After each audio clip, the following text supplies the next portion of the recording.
Chris Lehto. Welcome to LehtoFiles. Hello, welcome to LehtoFiles. It is a live show. So we're Tuesday, January 16th. And today we have an interesting show. I'll go over the Jellyfish UFO. So that was recently released by Jeremy Corbell.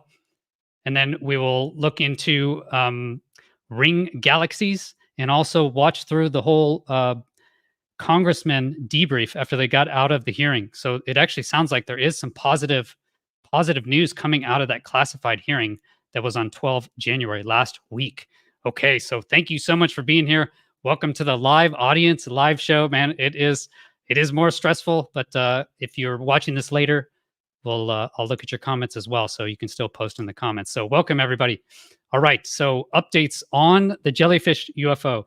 This is from actually PiFi. Artisan Tony, remember, I worked with Artisan Tony in the past. He actually has a interview here with Michael Cinkowski. So this actually dropped before the Weaponized podcast. I actually did watch the Weaponized podcast with Jeremy Corbell this morning. And he has also Michael Cinkowski on the show, right? So this is a very long interview, an hour and 34 minutes, and just a really interesting interview because it has Mick West, right? It asks him, basically grills him, and then Stephen Greenstreet as well. So I'll just show through, we'll just play a few short clips here so you can get an idea of how it went. Let's see. Of this thing.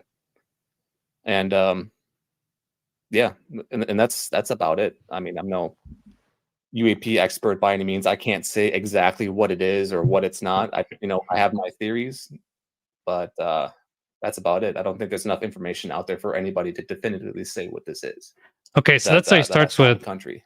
And some of the videos that I've seen circulating, there were some claims that didn't line up with the longer recordings that I initially saw. Okay, so what he basically explains is in 2018, January, he arrives on a base, right? And we'll actually, we did locate the base. Thanks again to Mick West, Flarkey on Metabunk, man. That guy is pretty good. And so I'll show you, we can nail it down actually where this the Jellyfish UFO took place. So Michael, he arrives beginning of 2018, and he is an Intel ISR tactical controller. So I actually didn't know we had these, right? And normally in the Air Force, we have what's called TAC-Ps, and these are actual tactical controllers, TAC-Ps, and they're in the Air Force. Actually, this guy's in the Marines, but in the Air Force, and they go out and they're among the Army. They're out in the front lines. It's a very dangerous job, and they would direct the air power. They direct the aircraft. Well, so Michael Cinkowski, how he pronounced his name, he said that was his job, but he did it for the Marines, and he did it in regards to ISR. So he was primarily concerned with the drones, all the drones in the area, all the predators, and he would manage it. So basically, he arrives at this base and explains that this video was already circulating. So the Jellyfish video was already circulating, and they actually just explained to him when he arrives about this actual crazy video. So let's get here. It does look remarkably like something stuck on, bird poop or something stuck on the glass, but obviously it's not that. It just simply wouldn't work. And okay, so, and then, like I said, Mick West does grill him. So first thing is, I've seen people say that this is bird poop on the glass, and it can't be, right? So it actually isn't, because you can see it doesn't, when you zoom in, it stays in the same place, and actually bird poop would not, right? And it would be very difficult to focus. So it's definitely not bird poop, right? It doesn't tally with anything else, really. So yeah, that was just kind of a bit of fun speculation at the start. Yeah, so and I think that was one of my main theories too, was not specifically poop, but just some sort of smudge or like artifact on maybe an egg that you're housing to the lens or something like that. It's quite remarkable. Is it changing temperature, or is it hot or cold? No, it's not. I don't think it's changing temperature. I think that's going to be an illusion. If you look here, you see it's kind of darkish gray, and look at these roads here, and you move forward a bit, you'll see everything in the scene changes. Like this area here, if I go back and forth, see it's light there, it's dark there, and the same thing is happening to the object. It's just the camera adjusting contrast, I think. Would you agree with that, Michael? If it was, we'd probably see it a little bit in the background too, and it doesn't Okay, yeah, doing that, I am seeing that in the background. Okay, yeah, so I would agree in that point. Okay. Yeah. I mean, it might be changing temperature as well, but it does seem like it's mostly just the contrast changes there. Yeah. All right, so there's two videos that we have here. This is the other bit which I kind of pieced together from bits from the TMZ special. There's a wide shot here, and this is looking south. There's a couple of points where you can see the heading come up. It's right there. It's a little hard to read, but it's 172, and I think 6.7 kilometers right down here. So this, it's basically kind of starts with the wide shot. The other bit was kind of cut in twice, and then they zoom in. You see the little object moving along here, and then they zoom in again one more time. And I think this actually looks very much like a different object to me. We see here like there's the yellow with a different UI on top, and the object itself does seem rather different. It seems like a bit longer. It seems to be more separate. Okay, so as we see there, Mick, I mean, he's dialed in on this one. I mean, it's right in his wheelhouse. So you'll see he has Flarkey, and Flarkey apparently was a MX-13, so he would operate these devices as well. So he has some sort of technical background, and so Flarkey actually is. Where did this actually come from? I was wondering, like, what are they filming from? Because it felt really weird when I first watched it. And you guys watched my last live stream is actually when this dropped, and it felt really low. And the other thing, it felt like a helicopter, like it's not moving, right? So what could it be? And what I really think it is this. Okay, so this is actually a aerostat, and I can write it here. So, and I saw this when I was down at the spaceship launch, at the Starship launch. They had one of these giant balloons up on the border, and you could see it from just miles away. We actually, zoomed in on it with the telescope. And so what they have is these aerostats is what I guess they're defending the base with, right? It makes total sense. You have a package here. You can put your payload here. So if you look here, that's going to be all your cameras, all your systems. It can stay up there all day, right? So this is a modern aerostat used by the U.S. Department of Homeland Security, and of course, this came from probably a military, from military technology. So what you'll see here is that's the basic argument from Mick West, and he's able to, and I'll show you in a little bit. There's a point where a flag is actually waving in the wind, because I was looking before, is there any dust? Is there any way to see any sort of wind direction, or can we get wind? And the wind does match according to that flag, right? It does match going in the direction of travel of this object. Okay. All right. So interesting. Next I'll show is, okay, this right here. Okay. This is amazing. So we're able to nail down the actual base. Okay. And how did we do that? And that's really with Flarkey. And I backed up his math is apparently Flarkey knows about this other base. Cause when I was in Baghdad up here at Balad, this is actually the base I was at. And so I was thinking, is there water to the west? There is, I remember water to the west, but it was further away, and it didn't match. Didn't seem to look like it. But what we did have is down in the south, and sorry, I just had it. Oh, this is it. Okay. Sorry. So it wasn't that far. So Flarkey knew about this aerostat. And if you come and look here, you can actually see, and they went back in the Wayback Machine, and you can see actually in the picture, in the Google Earth picture, a little aerostat, like I just showed you, one of those little balloons. So you can actually see that. So right here is the aerostat. And if you basically put a mark here where basically they think the aerostat's coming from, and within 3.5 kilometers. So I just took it from there, right? And what I did is I drew a line straight north. And what you see is from the video, we get great heading, and we get slant range, 3.5 kilometers. So if you just draw a line from this aerostat, and I drew a line just 3.5 kilometers straight north, okay, and you get to this compound, okay? So when we look at this compound, you're going to see it matches to the video. So I made an overlay here. So I basically did, this is Mick, again, thanks to Mick West. He stabilized the video here. So this is a stabilized version. It's stabilized onto the IR. And I'm going to go ahead and zoom in so you guys can see this full. And on the left here, you see a 30-degree angle. So I think it's about that high, basically from the aerostat. And I'll zoom in now, and you'll see how it matches. Welcome, everybody. Hope you're having a good day. All right, so there it is, the jellyfish monster. Already flying over some convexes, and now you'll see it arrives on locations over here, okay? And sorry, let me pause this and go back 1 second, because this is the best view right here. You see the structure, and maybe it's difficult to see, but this is obviously one of those corrugated buildings. I'm just used, it looks totally natural to me.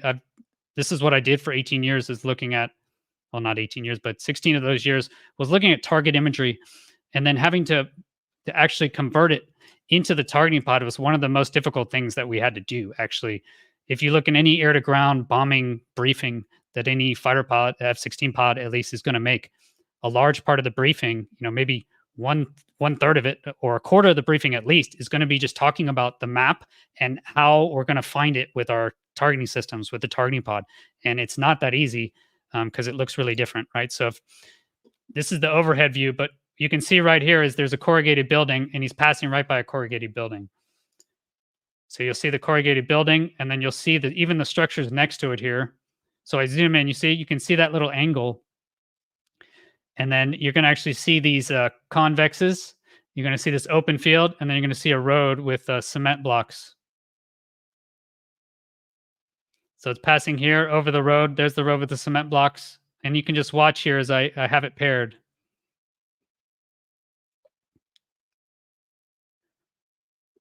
It's going over there. And you can see roads that line up with our view angle there. You can see those roads really easily in targeting pods. Right, these are going to stick out. These roads, that's what we're going to look for when we're trying to bomb something.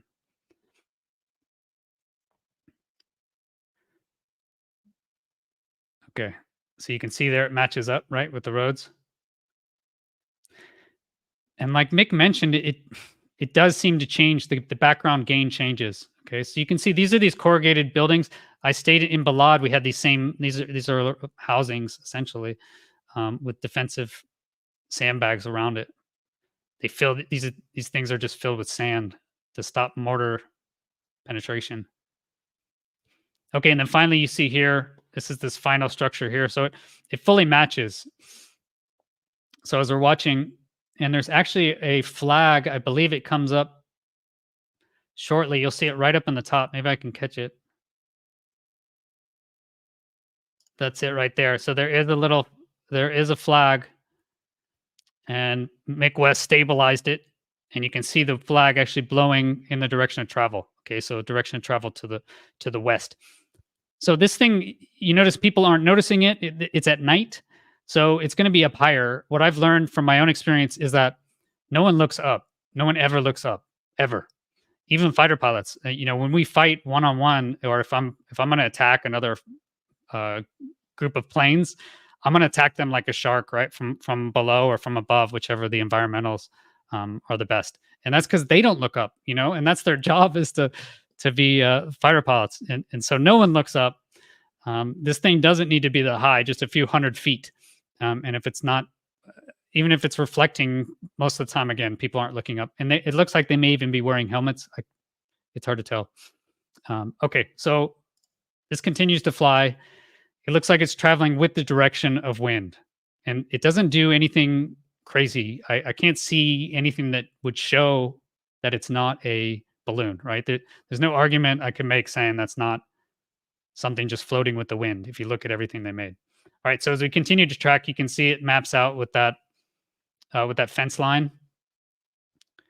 And I kind of got lost here, but then I counted later. I actually counted seconds, and yeah, this lines up right here with this triangle that you'll see. And it is changing. You see, it is changing, but so is the background. And gain is a huge issue on these targeting pods, right? Half the time we're worrying about gain. Not anymore, right? The older ones, the older targeting pods, that you spend half your time worrying about setting the gain correctly, right? But the newer targeting pods, they're going to do it automatically. But if you have auto gains set, which I'm sure everybody has auto gains now, you're not going to set manual gains, then you're going to have issues like that where it goes in and out, in and out. And what do fighter pilots do? If fighter pilots have that gain issue and that actually affects how they're gonna employ, they will go manual gain. It's like the classic. You just go manual gain because it'll screw something up, and you saw there kind of how it will gain out. Okay, so I thought that was interesting. Those two videos and the jellyfish. So the jellyfish UFO. The most interesting part about it that I've so far is that it goes into the water. According to Jeremy Corbell and his witness, it goes into the water for 17 minutes and then comes out at a later time. According to Michael Cinkowski, he says he never saw that, right? So he never saw that part of the video, right? He wasn't even there when this event actually took place. He wasn't at that base. But he never saw a video where it actually goes in the water, comes out. He says that he just saw it in the distance, and it looks like it just went over the horizon. So it'll be interesting to see what comes out if we can get more of that video. I mean, that would be the interesting part. Does it go underwater for 17 minutes and then come out? Because a balloon can't do that, right? But everything we just saw, everything I just showed you, unfortunately, it's right in Mick West's wheelhouse, man. He's on this like white on rice. And I agree. The gain can change. They tracked it. You can see from the wind. So it looks like it is moving with the wind. And although it looks strange, and this does look really strange to me. So where it's not moving, it has these tentacles hanging down. They just barely move. They don't seem to move at all. It seems like they are hard stationed. But either way, but yeah, I can't say it's not something floating with the wind. That's basically leave it at that.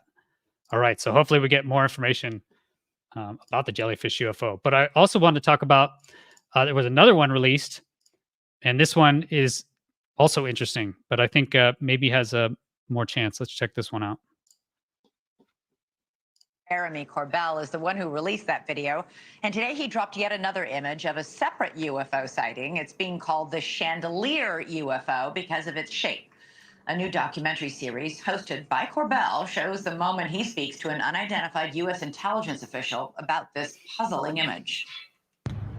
So what was the most impressive thing to you about this video, which the world has not seen yet? The fact that it makes no sense. It is just the most bizarre structure with no purpose and the speed that has everyone across the intelligence community just asking questions and trying to figure out what this thing is.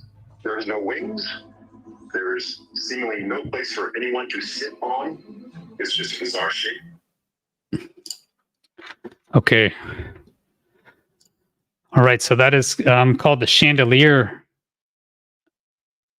UAP. And all we have right now is this one image. Let me see if I can find it. All we have now is this one image, okay? And again, Flarkey, man, he's all over this one as well. Because he used this system, so he's a great asset, actually. Thank you, Flarkey. And so he actually used this MX13 or MX15 system, is what he believes. And what you'll find is they do have these refraction patterns. Okay, so they were able to actually find on Metabunk where, based on the sensor, you will get refraction patterns around obscenely bright sources. So what is this probably is a missile is what it would look like. So they said missiles would actually have this sort of refraction pattern.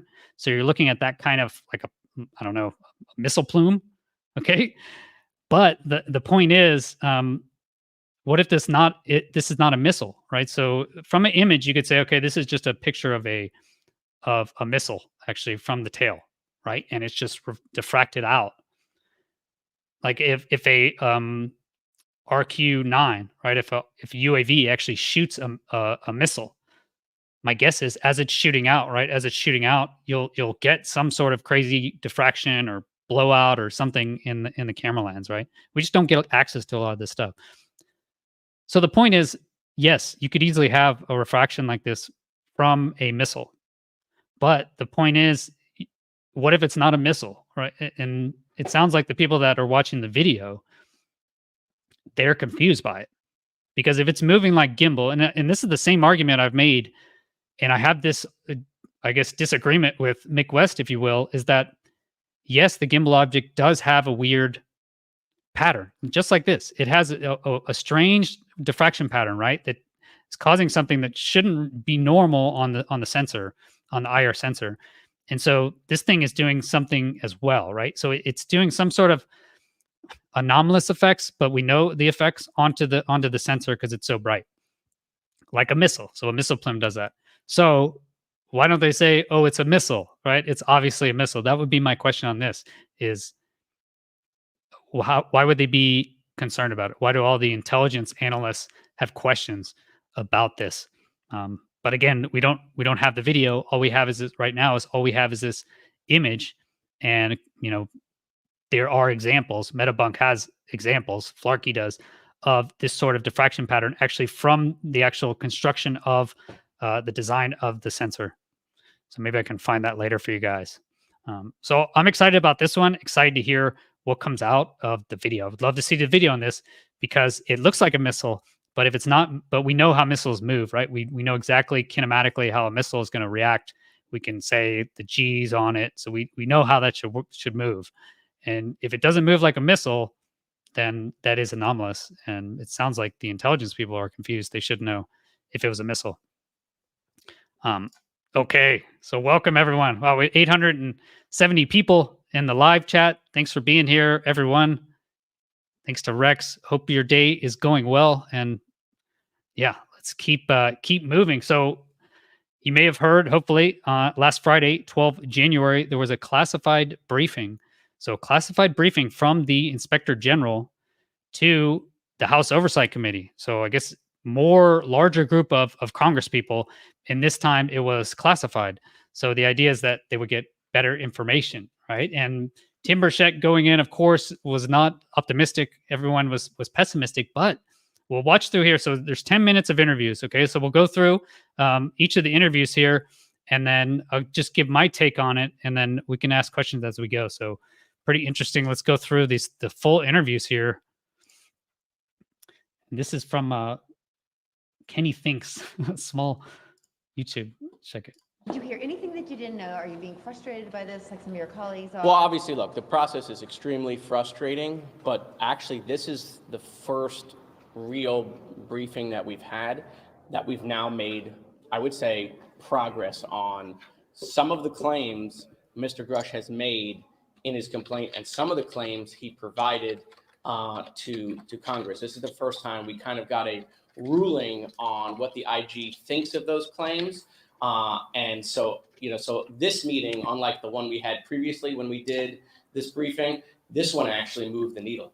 Very good. So that'll lead to more public hearings?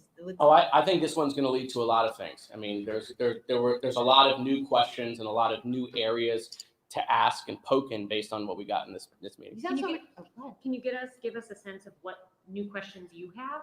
Well, right. So let me just give you a hypothetical because I'm not going to share anything from a classified briefing.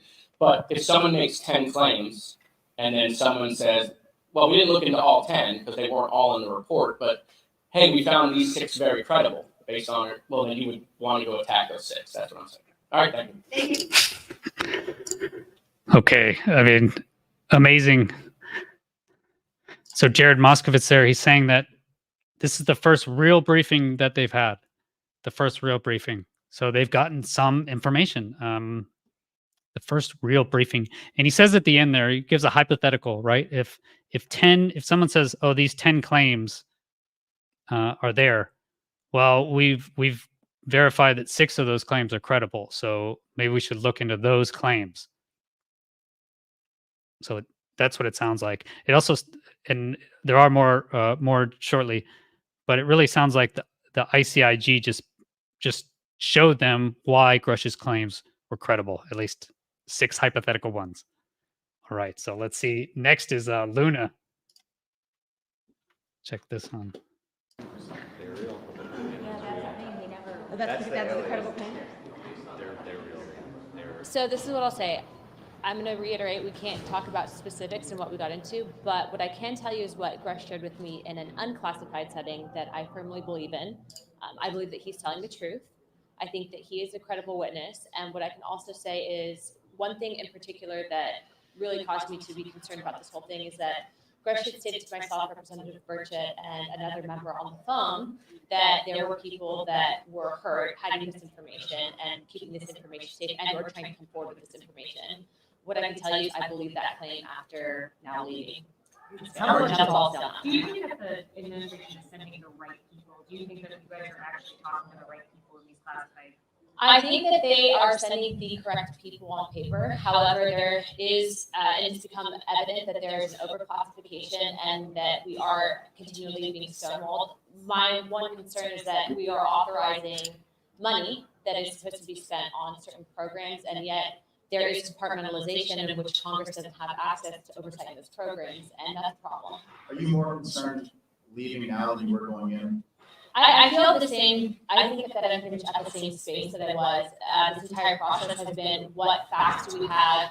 Again, the credibility of the witnesses is incredibly important, and I think that we have very credible people. How much of this is the distinction of saying, okay, there are certain programs that we have that are dark programs that we need to be very careful about letting that information out. Some of that can be attributed to what people have said versus this conversation about Rush and some of the claims he made in the open hearing about non-human violence. You know, as of right now, we didn't get into the specifics of that in there, but what I will say is that it has become apparent that there is a movement, whether it's within the intelligence community or not, to prevent us from finding out more information on this. And so we are going to do what we need to do as investigators to continue to pull on whatever strings and see where they lead. I think it's incredibly important to listen to the specific words that Grush uses. You know, Grush never said extraterrestrial, alien, he said interdimensional. I think that that's incredibly important because those are the types of things that when we go in there, we, you know, there's certain things that I think that it's important that you guys listen to on that. Government funding, quickly, I know you voted yesterday, you still voted against. I'm this is you today. So thank you guys. Can I get clarification? You said interdimensional. I mean, now, what does that term? Is this something that bends time and space? What are you getting at?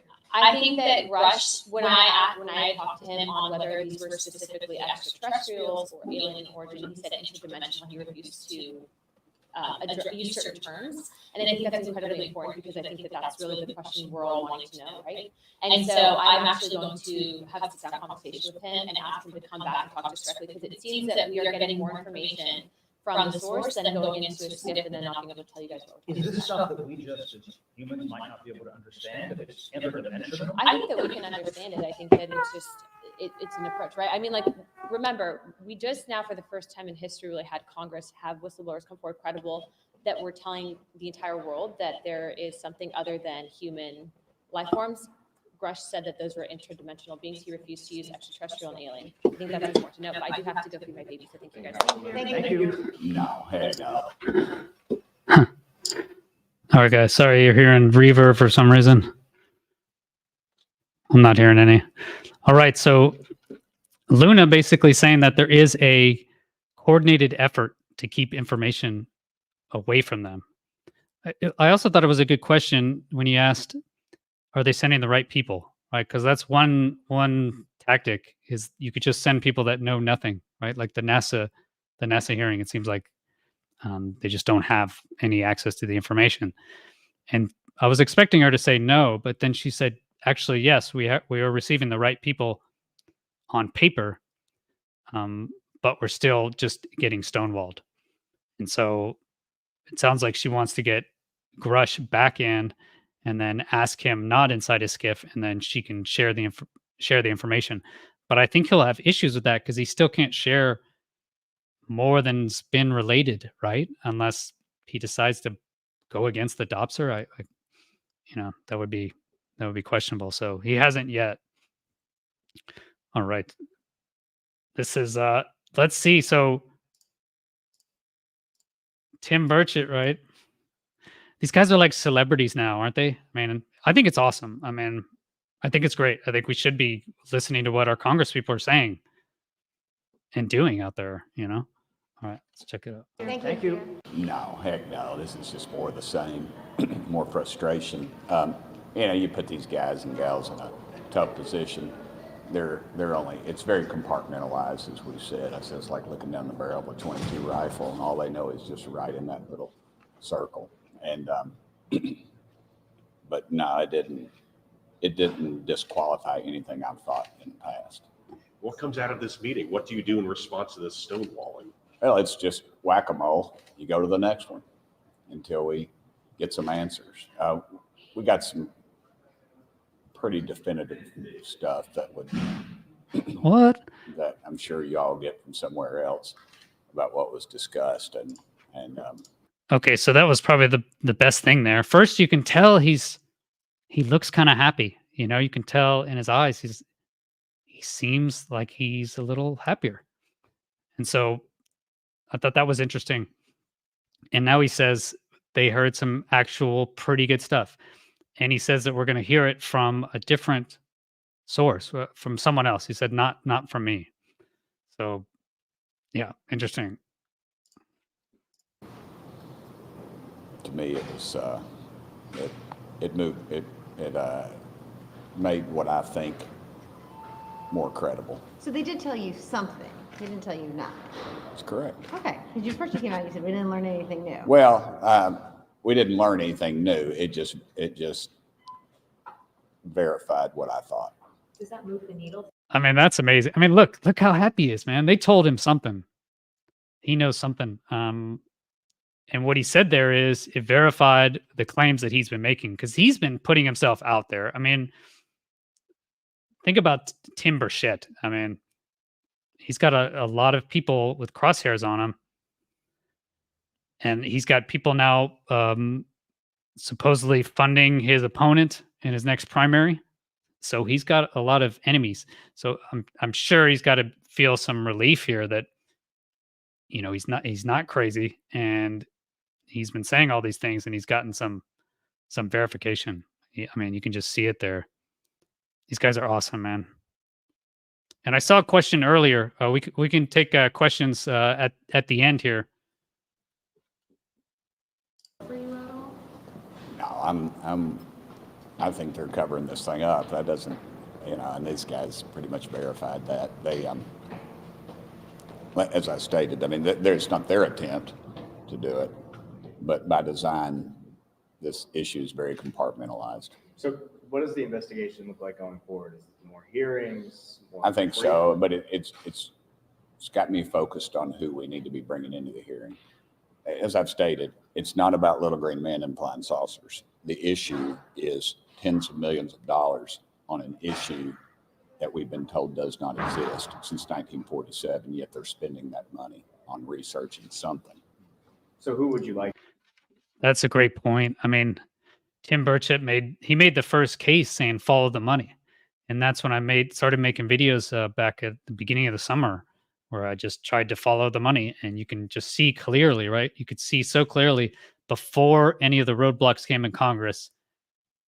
You could just see the list of names where it's going to come from. And of course, it came from that area, right? I prefer to bring in. Well, last time I did that, our selection dwindled, so I'm going to keep that pretty close to the cuff because they ended up getting told not to come. Good? We're good. Thank you. Thank you. Appreciate it. And that was another interesting point as well. Here, I'll phrase it here for Garcia. So they both have ideas, right? Luna said she's going to get Gresh back in to talk again, ask about the non-human biologics and specifically interdimensional, right? Why does it say interdimensional? Why do they say NHI instead of extraterrestrial? I think that's the main question. All right, and then now moving on. But he said he has more people on his list, but now he's not going to tell anyone. He's going to keep his cards close to his chest, he said. So that because previously they were told not to come. So the people found out, the military industrial complex found out who he was going to ask, and then they asked him not to come. Okay, this is an interesting one. I remember Garcia from the hearing, but I haven't heard him talk lately. So let's hear this. Did you get anything that you didn't know before? I'm more concerned than I was going into the skiff, and I think that they have a lot of questions that remain unanswered. And you know, Mr. Grush has made allegations that we're still trying to figure out the veracity of, and we haven't gotten the answers that we need. what do you mean? Yeah, so he was pretty pessimistic there. It's kind of interesting, right? Burchett, you could tell, he just looked happy, man. Like he got some good news. But Garcia's not happy. He said he's more concerned than when he went in. You know, maybe he doesn't believe. So Burchett believes the whole thing is a cover-up. So he's happy that this information came out. And maybe people like Garcia, who didn't necessarily believe it before, but now they're seeing actual more verification. You know, I think a lot of these Congress people, they have to look into it, right? Because it's about disclosure. It's about transparency for the American people. So if their constituents are calling them and asking reasonable questions, then people like Garcia here go and ask. Oh, sorry. Dang it. That's not Garcia. My mistake. All right. So people ask basically what's going on. And as a congressman, he has to go and actually look into it. Yeah, sorry. I should have looked up who this guy is. Anyone know who this is? Please help me out in the chat. Okay, Krishnamurti. Okay, thank you. All right, I'm terrible, dude. Sorry, I was looking. Sorry, guys. All right. Live TV. All right, so I guess that's a reason I haven't seen this guy. I've never heard of him. All right, so he goes in and says he's really concerned. And I just want to point out the difference between him and Burchett. Burchett was happy, right? Burchett was still concerned. Like he said, I think it's a cover-up, but he was happy because it sounds like the other congresspeople who maybe did not think it was even possible, right? They're just looking into it because they have to, because that's what you do as a congressperson. And yeah, they're looking into these crazy claims, you know, these crazy Grush claims, whatever it is, ridiculous, whatever other terms they want to use. But now if there's something there, then I think you would have this kind of look on your face that he's like, okay, I didn't think it was real. Now I'm concerned more even so. So let's see the rest of it. More concerned? I mean, they stonewalled more, or what caused you to be more concerned? My impression is that, unfortunately, I don't think that we're looking at the substance of his claims, and instead we're kind of dancing around kind of the procedural nature of his claims. And I think that we have to kind of delve into the substance and kind of figure out what's what. And we don't have the answers right now. And that's very frustrating to a member of the intelligence oversight kind of function that I'm part of. I agree. This guy's like actually trying to do his job. Like you can tell, you know, you can just tell a difference. It seems like this guy just seems more heartfelt. Is it just me, or when you look at like Mike Turner, Mike Rogers, like when Mike Rogers and Mike Turner gave their responses, you know, it just seemed like a totally different, just a different type of person there, you know? So he seems really concerned. And like he said they ask reasonable questions. You know, when you go to ask reasonable questions, where are the billions of dollars? You know, can we see where all these billions of dollars are going? You know, can we see, is there any investigation on UAPs? Have you looked into these claims? When they ask reasonable questions, I think he's not getting the answers that he would expect, right? To be on the Intelligence Oversight Committee. Think of that. I mean, they have the clearances. These guys have the clearance. His job on that committee is just to make sure the intelligence services are doing everything to protect the U.S. and hopefully not all this other crazy stuff. I mean, now, one of the things that Mr. Grush talked about in the open hearing, he said that there had been non-human biologics. Is that some of the type of things that you guys have gotten into and that they have not been as forthcoming on, alien spacecraft or something that's not human? Look, everybody is wondering about the substance of those claims. And until we actually look at those specifically and try to get answers about those claims are just going to be out there. And so that's what we need to kind of delve into. And unfortunately, I just wasted time in there not kind of figuring out whether those were true, and instead kind of dancing around the edges, talking about things that aren't really as important to me. All that being said, I think that Mr. Grush has made some claims, and he's also he needs to be treated with some respect, and we need to get into the substance of his claims. Was that asked about the non-human biologics and the alleged alien spacecraft? I can't get into the specifics of the hearing, but let's just say that all of us were very interested in the substance of his claims. And unfortunately, I didn't get the answers that I was hoping for. I got to go. Thank I'm you, Mr. sorry. Christopher. Okay, thank you. Okay, so he says there the substance of his claims, and that means the substance is elements of the U.S. government hiding alien technology and going around with a global retrieval program. I mean, that's the substance. And it sounds like, yeah, Congress, man. These guys are my new heroes, you know. That's funny to say. Looking into this, and yeah, we should appreciate it, and it's great to see. And it looks like more and more members. Right? I didn't recognize this guy. I haven't seen him talking on UAP. You know, maybe he asked a question at the hearing, but now he's out there, and you can see that he's engaged. So I think it's just awesome, man. The more of this we can have, this seems like a huge success. It seems like a huge success, this briefing, because now they know what questions to ask, right? And they're not getting the right answers. And like he said, they're getting a lot of procedural answers around the outskirts, but you know, where are the troops and can I go there and count them? You know, that's the ultimate question. All right. And then we have one more here. That I was hoping for. Andy, I got it's it. Ogles, I believe. Okay, thank you. He just walks up and starts talking. Thank you. So did you hear anything in there that moves the needle forward, that changes what you thought before? Are they stonewalling you? Walk us through what do you know now that you didn't know when you walked in? I just think what most of the American people fear is true, is that the government, there's a concerted effort to conceal as much information as possible, both from Congress and to the general public. So I asked very specific questions and was unable to get specific answers. And so that's a problem, and we're not going to stop until we get the truth. So do you think you're not getting specific answers because they won't tell you or because they don't know? Well, I think what you see is a very compartmentalized effort.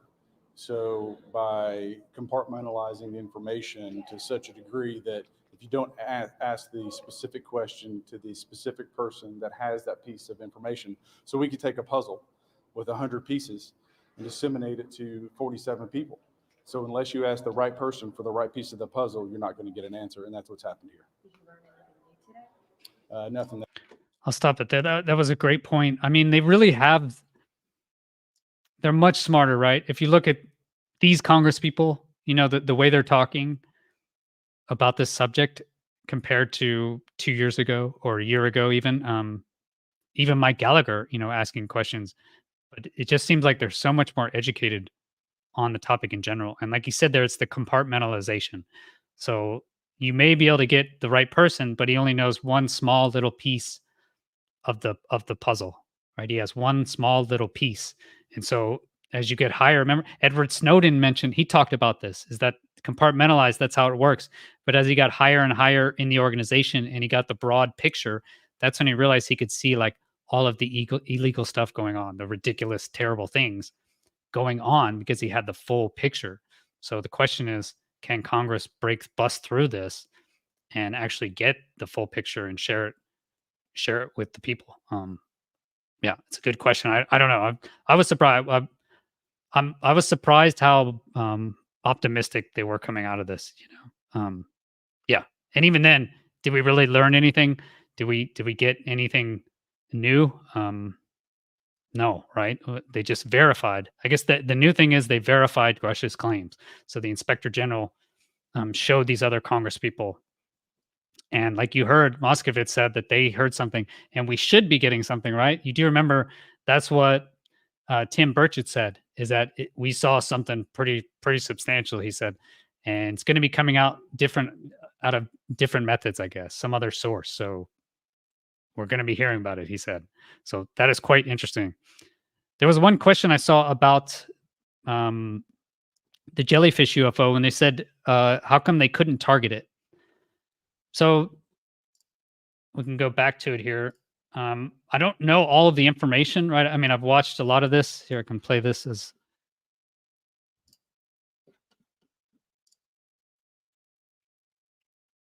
So they obviously know it's there, right?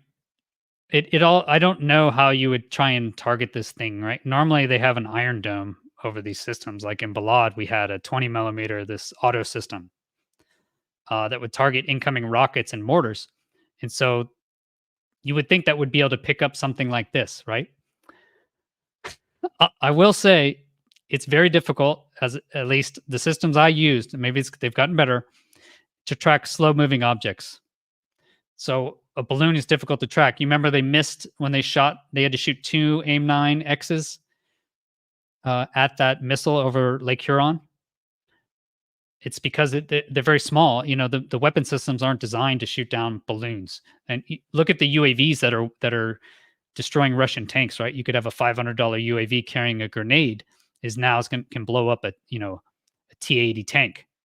So asymmetric warfare takes advantage of these kind of issues, right? These vulnerabilities. But so short answer is it's difficult to target stuff actually that's moving slowly. It's not so easy to target things, right?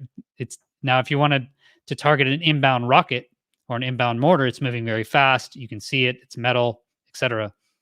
Even then, when I was there, this was way back in 2006 when I was there at Iron Dome, they still missed a lot of the mortars and rockets they would still get through. So they still couldn't target them. And it's not over the field that long. You know, if you look at it, it's only a minute or two. So I would say, yeah, it's not so easy to target things. You need more information. Yeah, basically just need more information on that. But that's a good question. What other questions you guys have? I have one more story about the Ring of Galaxies that will play after this, but we can take a few questions while you're at it. I want to say amazing gift from Robert. Yeah, thank you so much. Thank you, mate. And yeah, I'm going to have a members only live stream.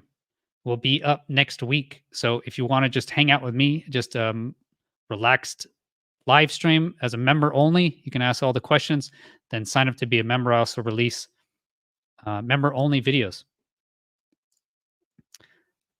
as well as patreon.com. If you want to go there, I just released a video to my patrons only, exclusive meditation practice, actually with Reuven. If you remember, I did a show with Reuven a few weeks back, and I had some patrons request to do a meditation practice.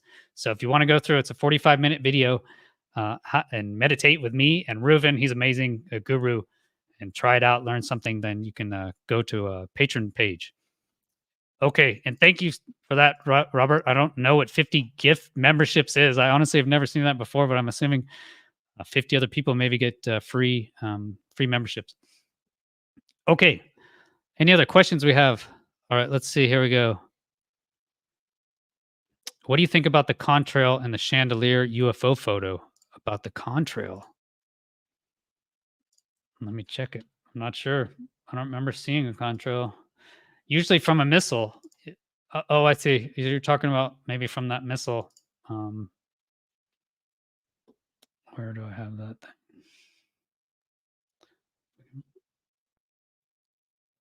Sorry, guys. Here it is. I see. So there is kind of a weird contrail. Share it for you guys so you can see this. Out this. Okay.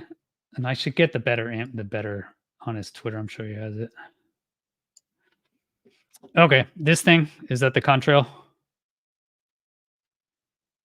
That's why for me, it kind of looked like a missile, you know, like, but we just need more information. This isn't even the real photo.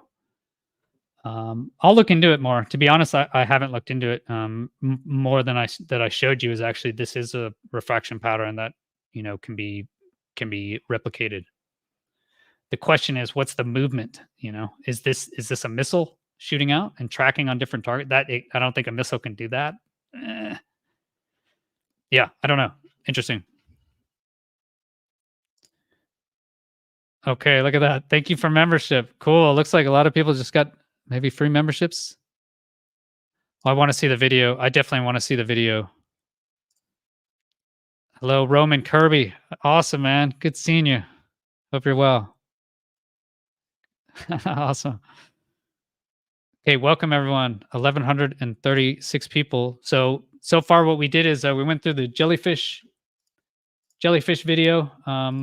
What I did is really with Metabunk's help is tracked it to this base, which is right to the west of Baghdad. And this is the video is taken from an aerostat, which is a balloon, just hangs up there, and you can basically map it down right to this location. So you can see there just from one video, we can track down to exactly where it was taken, what kind of system, what kind of defense they have, right? So the aerostat, where it's going to be, where it's looking. I don't think the U.S. military is going to be happy that that information is out there, right? So you could see why in this instance they don't want to release that information if this is still, Marine base or outpost, whatever it was.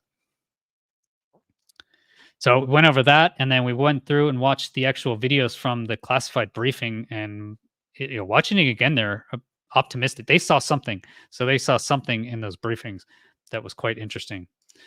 All right. So thanks everyone for being here. 1,100 people. And sorry, let me find this. The last thing I wanted to show you guys. Actually, I have two things. This is the first thing. It's just so ridiculous.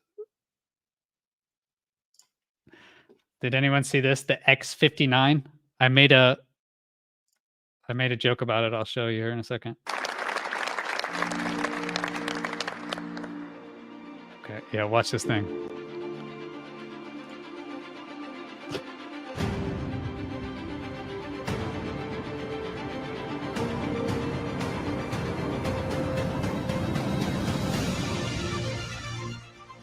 I'm sorry, guys. It's so funny to me, man. It's just so funny. I don't know. Look how long the nose is. It's just ridiculous. It is ridiculous. It's so ridiculous. Look at that thing. Like, you can see how long it is here. This is the person, there's the breast of the plane. So the person would sit here, and then the nose is this whole thing. Yeah, I'm sorry if you guys are stoked about it, but it's just so dumb.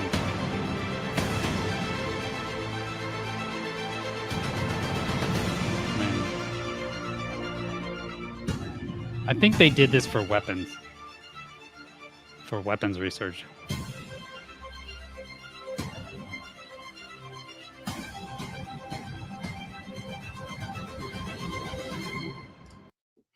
Okay, so that's the X59.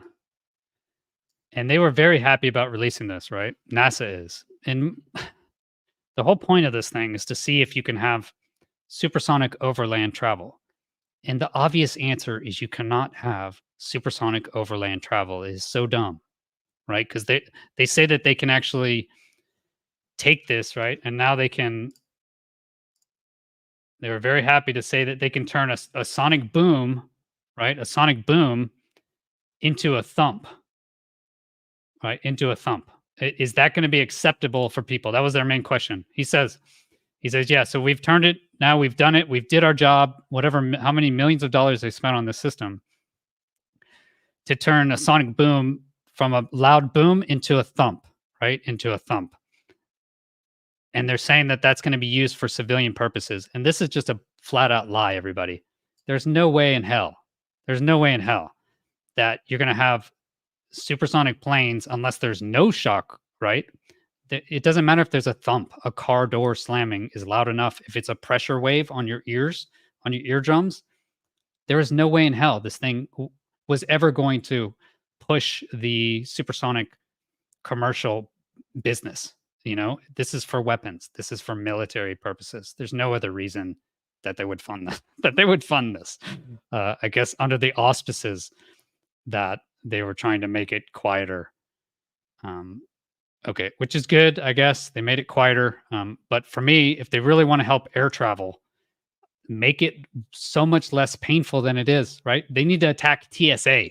Like, they need to use all that money and funding and NASA brain power and figure out what is going on that we have to get raped every time we get on an airplane, right? That I need to get patted down by somebody and scanned by this, X-ray machine. Like, that is the stupidest thing ever that we put up with this. It is just so ridiculous. So this isn't going to help anything. Just so everybody knows that you can't have things flying over you and thumping the air. It's not going to work. They should have gone electric plane. Like, we need electric planes that are maintenance free, autonomous. So I don't know. I'll show you the joke I made here. Hopefully you like it. Here we go. Do you guys remember this? It's from Family Guy. It's Peter. He actually says to this. Hopefully, hopefully you can see this here. Let me make it bigger. Yeah, so you have the Peter here is in his X59, and he says to this car at the stoplight. He says, "When you drive in the garage, does it say some lewd joke? All right, can it feel it if you drive in the garage? Does your garage feel it when you drive in it? All right, just say it." All right. So moving on. Sorry, but it's just NASA, man. Try and do a landable rocket. Do a reusable rocket, NASA. Like, what the F have you been doing? It's so stupid. Okay. Oh, God. All right. How the questions going? Good stuff. I hope you're liking it. Because Welcome, scientists everybody. have discovered a gigantic ring-shaped structure in space, which is so big it challenges our understanding of the universe. Experts at the University of Central Lancashire say it's 1.3 billion light years in diameter and appears to be roughly 15 times the size of the moon as seen from Earth. Structures that big shouldn't exist, according to one of the guiding principles of astronomy. Well, I'm delighted to say let's speak to Alexia Lopez, the PhD student at the University of Central Lancashire who identified what is being called the Big Ring. You are smiling broadly. I'm not surprised. I mean, what does it feel like making a discovery like this? Yeah, I mean, it's amazing. It is surreal. We stumble across these discoveries accidentally, so it's so fun to be able to, write up analysis on these kind of discoveries. So yeah. Okay, first thing I want to say is how do students find all these big discoveries, right? Aren't the the smart tenured professors or somebody supposed to find this stuff out? Like, what about real scientists? How can we get all these breakthroughs, right? How many more breakthroughs do we need to have where you have a random astronomer? I did this in my free time, right? I did this in my free time and found some huge giant breakthrough, okay? Because they can't imagine that it goes against all of their current theories, and yet here we are yet again, right? And yet again, we'll be surprised that they may have to look at their standard model of the universe, but they don't, right? They don't. Let's see. It's really exciting. Now, my brain is clearly smaller than yours, so you better just explain in simple terms what you've actually discovered. So I've discovered a really massive structure in the universe. So these are the biggest things in our universe. So it's made up of galaxies and galaxy clusters, and it creates this really big ring shape. And how did you find that? Because it's pretty obvious, nobody else has stumbled across this. So how did you actually do it? Yeah, so I was using a relatively unique tool to find this large scale structure. So the method uses these really bright sources of light known as quasars. And then when we measure the light from these quasars, it can tell us about things that are in between the quasar and us. So when I measured, I use all these quasar spectra. And so it tells us about all these intervening systems. So it tells us about where these galaxies are. So you can imagine it's kind of like looking at bright spotlights in a dark room. So the spotlights are highlighting to us where all these galaxies and galaxy clusters are. So without the bright spotlights, without the quasars, we would usually not be able to see these galaxies and galaxy clusters. Okay, so yeah, basically she just looked. She looked, and it was like looking at spotlights in the dark. It's a good reference for us, a good analogy for our humanity. And then she'll give a good point here, is that these structures are in order we're not expecting order. That's why they're surprised, right? She'll say this in a second, but the reason they're surprised by this giant structure, we're going to continue to find giant structures that don't make sense, right? Because if it's 1.3 billion light years in diameter, that means it could not have formed, right? It's too big to have formed with all of the current understanding that we have about how all these things form. Like none of it makes sense in any of our models, right? This should not exist. And the reason is that she'll explain here in a second is what is our mainstream understanding of the greater cosmos is that it's all the same, right? It's all uniform.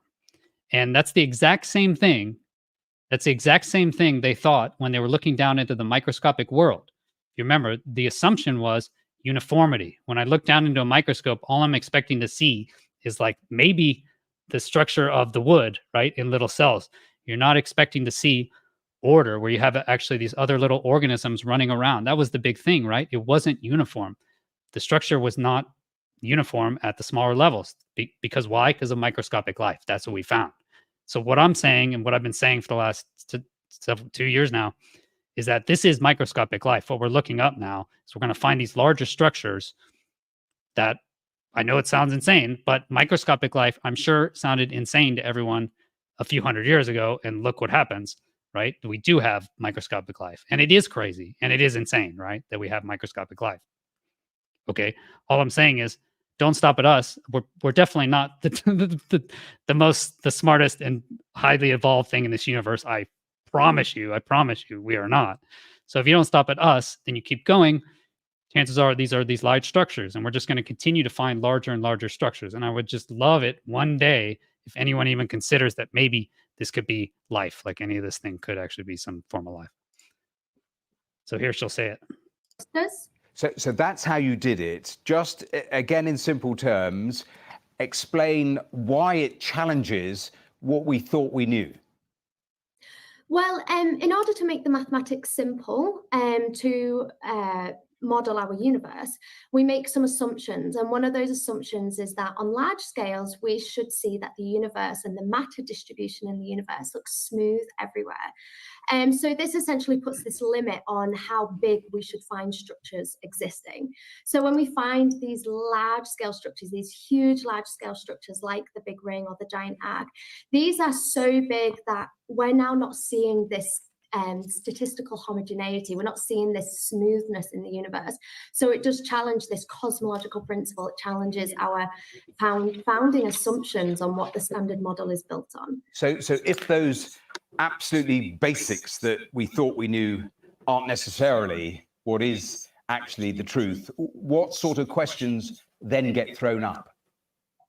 Well, I mean, this is the biggest question. What do we do now? I mean, really, we need to start thinking about if we should be using alternative models of cosmology. So these are proposed by lots of different people, including a Nobel Prize winner, Roger Penrose. So he has his alternative theory of cosmology, which actually you would detect circular features in the sky, in the CMB sky. And so maybe it means we need to start really taking these alternative theories in cosmology seriously, and also seriously be questioning whether our standard model can hold if the basic assumptions are proving to be challenged. Yes, thank you. Oh my God. That's like, is that rocket science? Is that some unreasonable request to our scientists? I mean, you heard it there. She's like, maybe they should look at some other alternate theories. Since our current theories have been wrong for 40 years, we still haven't found dark matter. We still haven't found dark energy. They're out there just like looking in the dark. They want a bigger collider. They want a bigger, large hadron collider. And if you go back and look at the Higgs boson, this amazing discovery, right, where you had all these, nerds giving themselves millions of dollars and all these awards, and man, you really did it. Nobel Prize. You've broken the bank, What's come of that? The Higgs boson. What's the percentage? They can't even prove that that's actually, wasn't that the point? The point was to find the Higgs boson, and that would prove that the Higgs boson is where this touches into that. And so our whole universe can then be described. No, that's not what happened, right? And yet they want a bigger collider. If they get a bigger collider, they'll figure it out. There's even recent arguments that black holes actually don't exist, right? That there aren't black holes. It's not a black hole, which you're actually looking at. It's something else. Not the way we think of it, where it goes into this event horizon and it can never come out, right? The matter can never be accessed. What they're saying now is actually that's not the case. That's just a math singularity. So now black holes could actually not even exist. It is something else, right? You have to remember, guys, is we're on our planet, which we assume we can see everything really well, but we can't. Like the JWST, I was watching a show the other day. Even with the James Webb Space Telescope, right? If you pointed it at the moon, you could not see where our astronaut, you could not make out the pixels, could not make out where the spacecraft are on the moon. I mean, it seems unreasonable to me, but at least with the Hubble. So with the Hubble, you definitely can't see it. So we just can't see out in the cosmos that well, right? And we have people like Neil deGrasse Tyson, right? Giving all these great, deep, toned discussions about event horizon. When you're on the outside of the black hole, what happens? You'll be stretched. Okay, this is all made up BS, okay? This is not legitimate. Like she mentioned, we need to go back to the assumptions. What are the assumptions of all of our science? And that assumption where you look up, that's really pretty important as you're an astronomer, and it's all uniform, not correct, right? And yet, I bet that's what they're teaching. All right. Off the soapbox. All right, everyone. So any last questions? It's been an hour and 6-minute show. I really, I enjoyed it. A lot more stress, a lot more pressure here, but I do enjoy interacting with you guys. Hopefully you enjoy it as well. I'd like to go to Norway next month. I haven't booked. It looks like I may have some scheduling conflicts, and it's not free. So I appreciate any support. If you want to support the channel, you can do it here, YouTube memberships, or to go to patreon.com/ChrisLehto. Giving like Robert did today. Thank you so much, man. It's so generous. And I really do try to put everything I get from YouTubing back into YouTubing. So I really do appreciate all the support. Thanks again. You can also follow on X. You can see there, Chris Otis 78X. All right. Thanks again, everyone. If you had, I did have Hestellan updates. Check the last live stream. I give a 20-minute update on it. And yeah, they're going to dig into the ice. They're going to dive down the coldest month of Norway. This is like the coldest winter, I think, in 70 years. In February, they're going to dive down to right where that object is. There's a team, a 4-person dive team, Fosen Subsea, and they're going to dive down and see what it is because they are interested. There were some military equipment there. There's rumors maybe it could be like a test rocket or something, but then it shouldn't be there. If there is a rocket there, then it was done, I guess, illegally or against them knowing. It could be a large butane cylinder tank, but it's almost over 12 meters is what I heard. So why would a butane tank be out there in the middle of this lake? I don't know. So either way, they're willing to go look, and they're going to go look, and they want me to go. And so I'm considering it. I'm looking into it, but it is expensive to go up there. And to be honest, the shows don't make more money than a normal show. So I appreciate it. All right, guys. Well, thanks again, and have a great rest of your day. You can expect more videos. I did an interview with Richard Hoff this morning and Christian Ambrose. He's the lead astronomer. And so he gave updates on Sky 360. This really seems like the year that Sky 360 is going to have their full system and output it, man. I want to see that so badly. So look out for that update video, short video coming this week. And then I have an interview scheduled. So hesitant to say this, but I already started it with Whitley Strieber. So that'll be on Friday. And he's the author of the book Communion and Them.